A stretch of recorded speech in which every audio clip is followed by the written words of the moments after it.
When the news breaks, reporters and anchors broadcast it.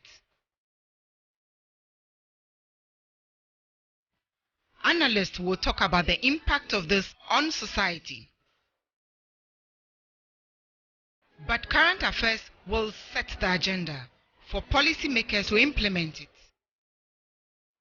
This is what we do on Agenda. It's sharp, authentic, and hard-hitting. My name is Deborah Kwabla. Join us as we set the agenda. Agenda now shows on Sundays at 3 p.m. only on TV3 and is supported by 3FM 92.7 Accra. Opportunity to thank the media houses, the media fraternity, and the good people of Ghana for having realized that it's time we say no to what is happening to our environment.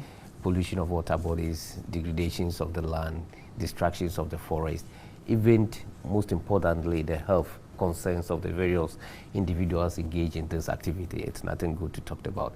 And I'm extremely happy that the way the media has come behind, is including our Minister for Information, who is doing extremely well in terms of the media campaign. The good thing we have now is that there's a political will. The current president we have, His Excellency Nana Addo Dankwa Akufo-Addo, is so passionate about the environment.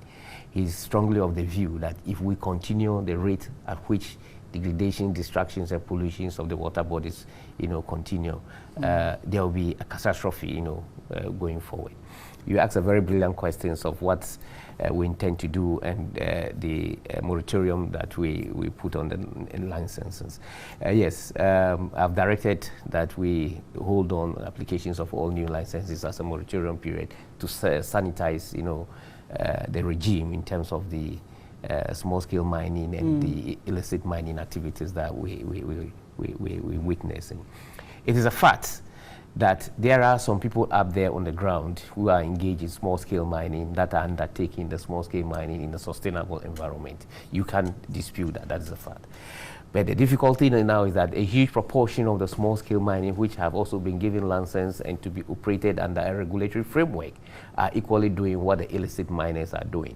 The illicit miners are a group of people that do not have any framework in terms of the mining.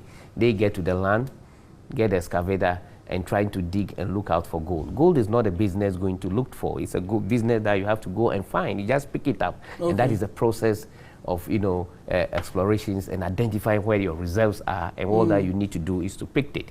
The current practices of people destroying the environment as a result of they are trying everywhere. In my language, they say, "Ma try, ma way." You go and dig here, try to dig here and there in attempt to look for gold. And so what we've tried to do, there are three phases of this, but this is not a ban for, the suspension does not affect those who want to renew. If you're already operating and you have the license and you want to renew. Of course, we're not going to renew. You're not renewing? No, I'm not giving new licenses. Since I have a resumed office, I have never signed any single license. that, of course, I'm not going to do. So for new ones are not getting, those who want to renew are not getting? Of course, you're not going to get it until I begin to see some sanity in the system. I'm not going to do that at all. What is happening, it's a war against the 27 million Ghanaians. Okay, it's a complete war. So those who are, those whose licenses you're not going to renew, how are you going to check that what they are already doing is legal or illegal? Yeah, that's the issue of sanitation. That's a good question that you talked about. Now, this whole approach is a three-pillar approach, if you would allow me to a bit explain. What we'll see now is the media advocacy, publications to buy in, the concerns of the larger group of people, which we are already witnessing. Ghanaians, 27 million of Ghanaians are saying that no, enough is enough. It's clear what the media has done. That's the first stage. The second stage, which we have seen, which is yet to come out within the period that I've given, is the applications of the combat and the militant approach that would emerge very soon, of course. This was the same process that we've seen in the past, the militant and the combat approach. But because it was not sustainable, it never lasts. You go and see somebody's equipment, you turn out and give it back to the person. What happened is that person gets back to the land again and start the same process. And that was why there was a failure. If you get somebody stealing cocaine and you get the cocaine from him, you don't keep the cocaine, you destroy it. Equipment that are seized will need to be bent down and destroyed. That is the way I'm thinking about it. So that option is going to come. There is a 5-year project which follows after that, which we call the MMIP. It's a multilateral mining integration project, which is a 5-year project, which follows after the just after the combat and the militant approach to clear the system. This is a sustainable approach. This 5-year, approach that is coming involves technology and applications of law. Of course, the regulatory framework will also still be working.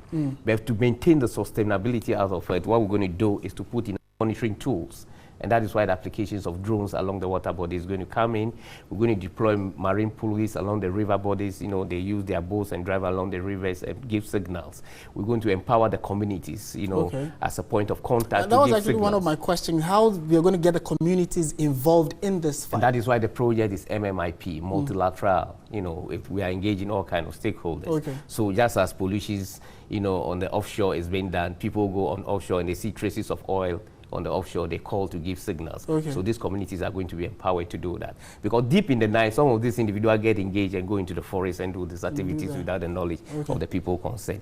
So the multilateral mining project also have embedded within it a framework where allow for government to do some minimum level of exploration. As I've identified already, these guys are trying everywhere to see if they'll locate the gold.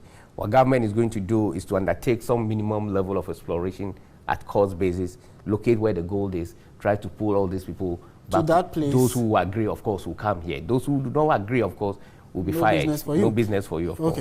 We're also looking at getting a central processing plant. This plant is going to be towing so that you bring in your ore and you process for a fee. That, again, would make sure that people who are bringing their ore to this place, are not going to engage in trying to process the ore the way they are doing it currently. So the processing plant is going to process. This looks like quite a clearly laid out, elaborate plan, but then we need timelines. So what is the timeline for the media campaign that we are already embarking on? And at what point are we going to be doing My hope is that the media campaign continues. The 3-week ultimatum I gave when the Chinese delegations visited me was to make sure that they go back and talk to their citizens, because my understanding is that they'll be able to understand their language better. And so what we did was, when this delegation visited me from one of the communities that are predominantly involved in this business, Guangzhou, if I'm quite right, they wanted to find out, how long is it going to take for us to impound on them. That's why I gave the 3-week ultimatum. So the report I'm getting so far indicate that, yes, they've gone to some of the communities and they're trying to talk to their people to make sure that the Chinese, of course, leave those areas. That is at a diplomatic level. Don't forget, what is happening now is that there's a source of funding that is supporting the operational end. One strategy we're looking at is to see how we can cut the source of funding. And this source of funding is coming from the Indians and then the Chinese. And so if you're able to limit the source of funding, at the tail end, the operational basis where we find these guys working, are we really strong to deal with the Chinese?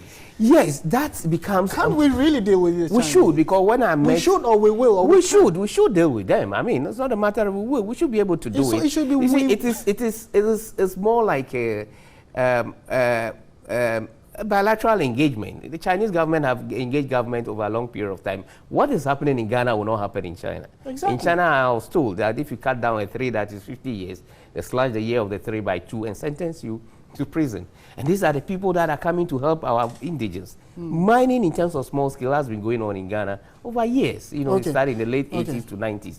We have not seen this kind of destruction that we are witnessing now. We will definitely bring you in studio again, hopefully, so we can sustain this campaign. But before you go, the 3-week ultimatum you gave is ending next week. So after that, what next? After that, you're going to see the combat and the militant approach that I spoke about. So you are already in talks with the Ghana Police Service and the military. The president has put up a 6-7 member ministerial committee. I mean, even more than that. The Ministry of Information is now part of myself, water and sanitations, regional reorganizations, local government, interior, defense, and the national security. So in all, we are about 9-10 ministerial committee that has put together to come out with the second phase of the program. Of the project. Yeah. TV3 is on board. We are keeping an eye on this, and we would want to thank you for making time to talk to us. I mean, avail yourself anytime we need you so we can keep a sustained fight against the issues of Galamsey. Thank you very much. Thank you, and we acknowledge the good work you guys are doing. Thank you so John much. Peter Ameru is the Minister in charge of Lands and Natural Resources, and says that the fight is on, and we would hope that hopefully, maybe maximum 2-3 years from now, we would have some proper sanity on our water bodies and land tracts that have been scarred by activities of galamseyers. This is still mid